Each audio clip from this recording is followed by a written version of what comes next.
Good morning friends. आज अपन बात करेंगे कोपेन के जलवायु वर्गीकरण के बारे में। तो सबसे पहले बात करते हैं कोपेन का जलवायु वर्गीकरण जो व्लादिमीर कोपेन ने दिया था, जो जर्मनी के थे। कहाँ के थे? डॉक्टर व्लादिमीर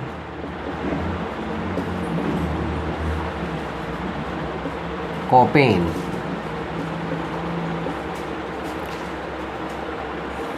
जो कोपेन महोदय हैं, इन्होंने मत दिया था अपना 1900 के अंदर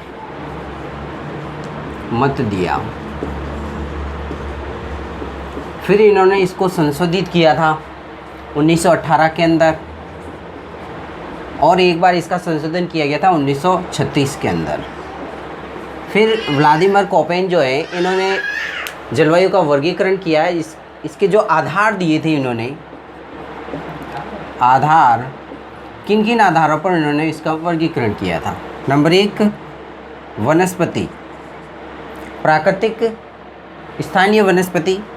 इसमें क्या था? स्थानीय वनस्पति,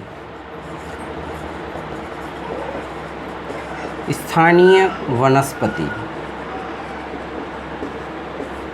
दूसरा, उन्होंने वर्गीकरण किया था वर्षा के आधार पर, उन्होंने वर्षा को आधार बनाया था।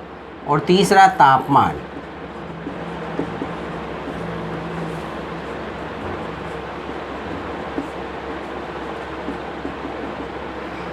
वर्षा, वनस्पति। तो व्लादिमीर कोपेन थे, उन्होंने इन तीन चीज़ों को आधार लिया, स्थानीय वनस्पति, वर्षा और तापमान। इसके आधार पर उन्होंने जलवायु का वर्गीकरण किया। और उन्होंने जो स्थानीय वनस्पति है, इसको जलवायु की सर्वश्रेष्ठ अभिव्यक्ति कहा है। किसी भी जलवायु की सर्वश्रेष्ठ अभिव्यक्ति, किसी भी जलवायु की सर्वश्रेष्ठ अभिव्यक्ति।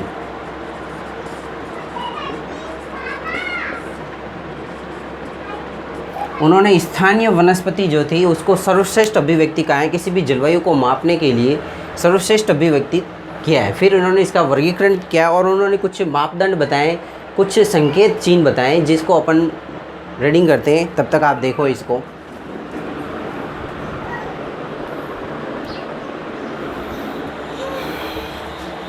चलो अपन आगे बढ़ते हैं।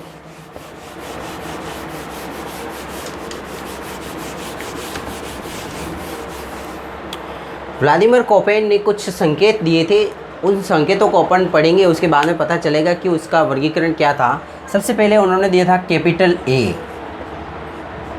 कैपिटल ए का क्या उन्होंने अर्थ बताया था? कैपिटल ए से अर्थ था उनका उष्णकटिबंधीय आर्द्र जलवायु। उष्णकटिबंधीय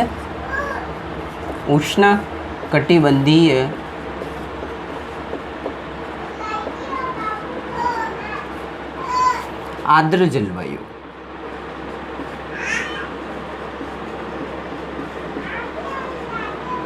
इसका अर्थ उन्होंने बताया था कि उष्णकटिबंधीय आर्द्र जलवायु, ठीक है ना। तो इसके अंदर क्या होता है? 18 डिग्री सेंटीग्रेड से अधिक तापमान होता है। इसके अंदर 18 डिग्री सेंटीग्रेड से अधिक तापमान। यहाँ पे 18 डिग्री सेंटीग्रेड से ज़्यादा का तापमान होता है, कैपिटल ए। इसको कैपिटल ए से निरूपित किया गया है। दूसरा है कैपिटल बी। कैपिटल बी का उन्होंने अर्थ बताया है शुष्क जलवायु प्रदेश। कैपिटल बी से उनका मतलब था कि शुष्क जलवायु, शुष्क जलवायु। जिस जगह पे कैपिटल बी आएगा तो वहाँ पे क्या होगी? शुष्क जलवायु वाला क्षेत्र होगा। यहाँ पे वर्षा की तुलना में वाष्पीकरण ज़्यादा होगा, वर्षा की तुलना में वाष्पीकरण अधिक।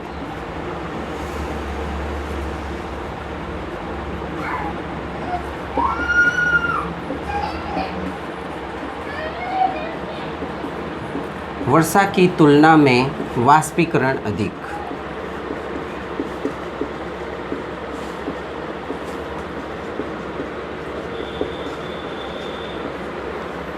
जो शुष्क जलवायु क्षेत्र हैं इनके अंदर वर्षा तो कम होती है लेकिन वाष्पीकरण अधिक होता है।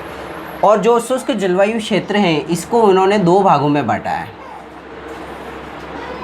है ना। जो शुष्क जलवायु क्षेत्र थे उनको दो भागों में बांटा, एस और डब्ल्यू के अंदर। ये भी कैपिटल है, कैपिटल एस, कैपिटल डब्ल्यू, ठीक है ना। कैपिटल एस का मतलब होता है अर्ध मरुस्थलीय स्टेपी प्रदेश, अर्ध मरुस्थलीय, अर्ध मरुस्थलीय, अर्ध मरुस्थलीय या स्टेपी प्रदेश।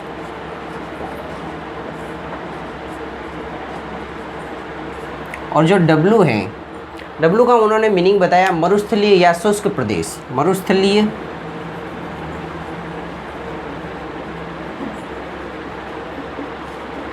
मरुस्थलीय या शुष्क प्रदेश।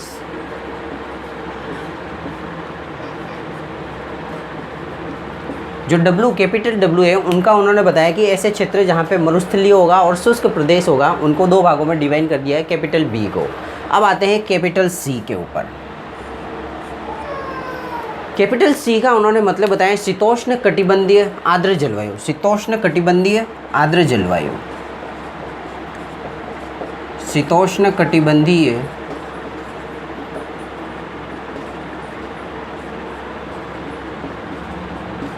आर्द्र जलवायु। शीतोष्ण कटिबंधीय आर्द्र जलवायु, इसके अंदर 3 से 18 डिग्री सेंटीग्रेड तापमान रहता है, 3 से 18 डिग्री सेंटीग्रेड तापमान, ठीक है। अब बात करते हैं कैपिटल डी की, कि कैपिटल डी से उनका क्या मीनिंग था, क्या अर्थ था। कैपिटल डी को उन्होंने रिप्रेजेंट किया है शीत आर्द्र जलवायु प्रदेश से, शीत आर्द्र जलवायु प्रदेश, शीत आर्द्र जलवायु प्रदेश। कैपिटल डी को उन्होंने रिप्रेजेंट किया है शीत आर्द्र जलवायु प्रदेश से, ठीक है ना। तो यहाँ पे क्या होगा, 3 डिग्री से नीचे शीत ऋतु में तापमान रहेगा, शीत ऋतु में तापमान क्या रहेगा, 3 डिग्री सेंटीग्रेड से नीचे रहेगा। और ग्रीष्म के अंदर यहाँ का तापमान 10 डिग्री सेंटीग्रेड से अधिक रहेगा, 10 डिग्री सेंटीग्रेड से अधिक रहेगा। ये उन्होंने रिप्रेजेंट किया। अब कैपिटल ई की बात करते हैं। कैपिटल ई से उनका मतलब था कि ध्रुवीय जलवायु, ध्रुवीय जलवायु, ध्रुवीय जलवायु। जो ध्रुवीय जलवायु है, जो 90 डिग्री अक्षांश के आसपास पाई जाती है, तो उसको उन्होंने रिप्रेजेंट किया है ध्रुवीय जलवायु कैपिटल ई से। और यहाँ पे 10 डिग्री से नीचे तापमान रहता है, 10 डिग्री सेंटीग्रेड से नीचे तापमान रहता है, ठीक है ना। अब बात करते हैं कि जो यहाँ पे मैं आपको थोड़ा बता देता हूँ, इसके कुछ संकेत और हैं, उसको और देख लेते हैं, उसके बाद में अपन बात करते हैं।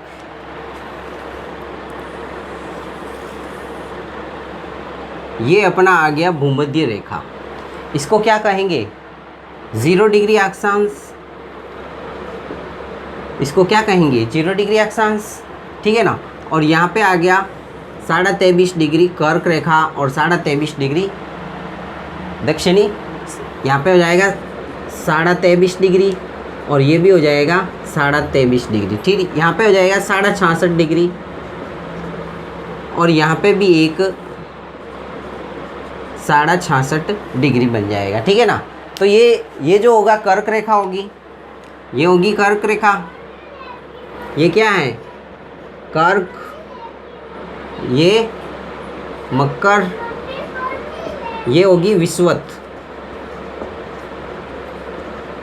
विषुवत रेखा या भूमध्य रेखा भी कह सकते हैं।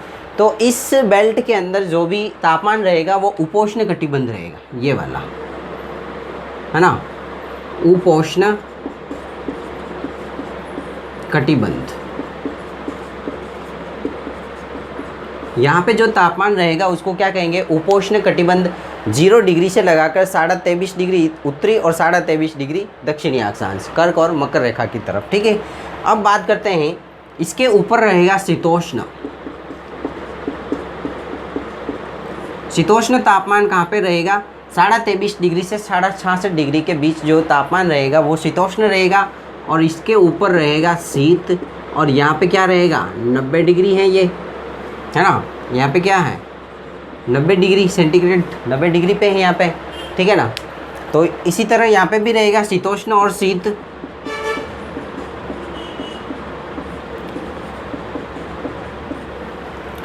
अब इसके अंदर देखने वाली बात क्या है, को यहाँ पे तो उपोष्ण कटिबंध है, यहाँ शीतोष्ण और यहाँ पे शीत कटिबंध है।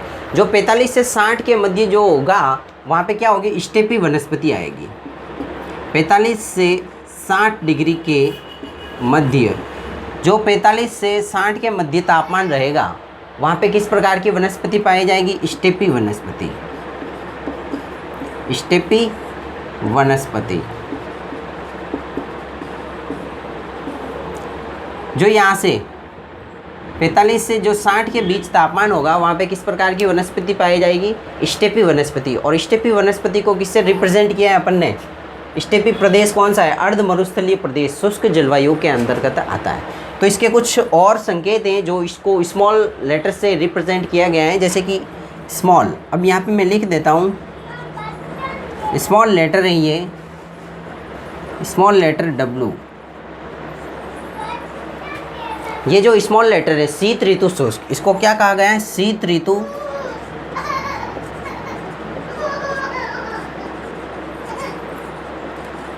शीत ऋतु होगी, लेकिन वो क्या होगी, शुष्क होगी। वर्षा केवल ग्रीष्म ऋतु के अंदर ही होगी, वर्षा केवल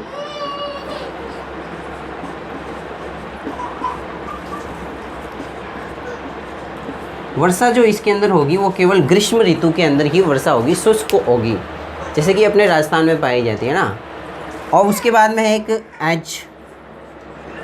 एच का मतलब है यहाँ पे 18 डिग्री सेंटीग्रेड से अधिक तापमान रहेगा, 18 डिग्री सेंटीग्रेड से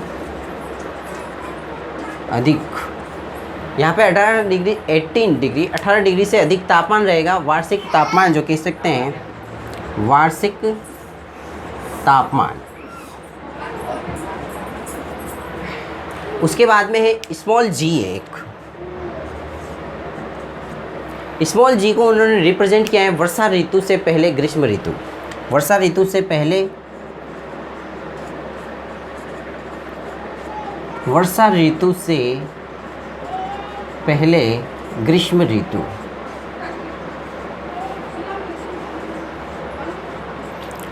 स्मॉल जी को उन्होंने रिप्रेजेंट किया है जो वर्षा ऋतु होती है, जो वर्षा ऋतु से पहले जो ग्रीष्म ऋतु आती है उसके लिए उन्होंने काम में लिया है स्मॉल जी को, ठीक है। आप ये लिख लो, फिर आगे बात करते हैं।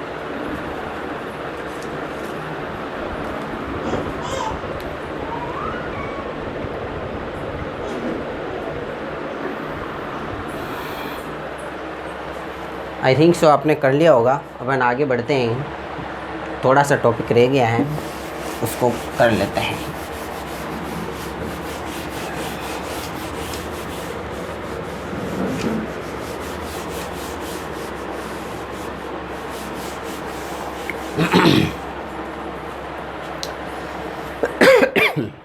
अब बात करते हैं ये राजस्थान के ऊपर किस प्रकार से इफ़ेक्ट डालेगा, तो इसके लिए मैप बना लेते हैं अपन।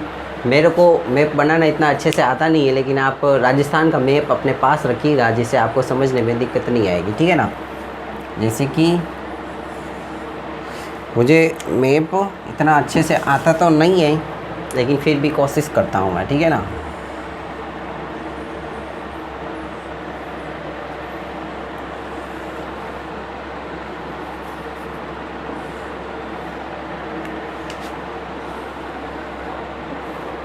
नक्शा बनाना बड़ा भारी काम है।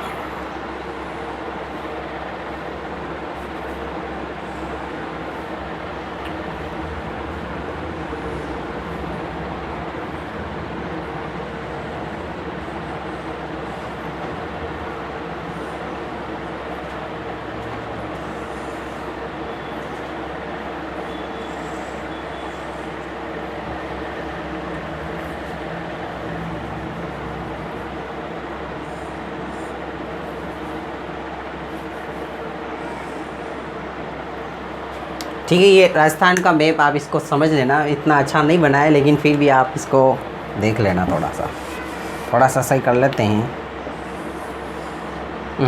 ठीक है। अब ये आप ये इसको समझ ले, राजस्थान, ठीक है, राजस्थान, ठीक है। राजस्थान के मैप के अंदर अपन देखेंगे कि कोपेन का जलवायु वर्गीकरण किस प्रकार है, उन्होंने किस प्रकार से इसको रिप्रेजेंट किया है। तो जो ये वाला क्षेत्र है, ये इसको उन्होंने नाम दिया है BWHW, BWHW, ठीक है ना, BWHW। अब ये वाला क्षेत्र, इनको उन्होंने नाम दिया है BSHW, BSHW, ठीक है। अब जो ये अरावली वाला क्षेत्र है, इसको उन्होंने नाम दिया है CWG, यहाँ पे G स्मॉल है। और जो ये वाला बेल्ट है नीचे वाला, ये इसको AW बोला है, और ये भी क्या है, AW, ठीक है ना। इधर वाले जो, इसको थोड़ा मैं आराम से बना देता हूँ वापस, AW, ठीक है, हो गया। आ रहा हूँ मैं थोड़ा।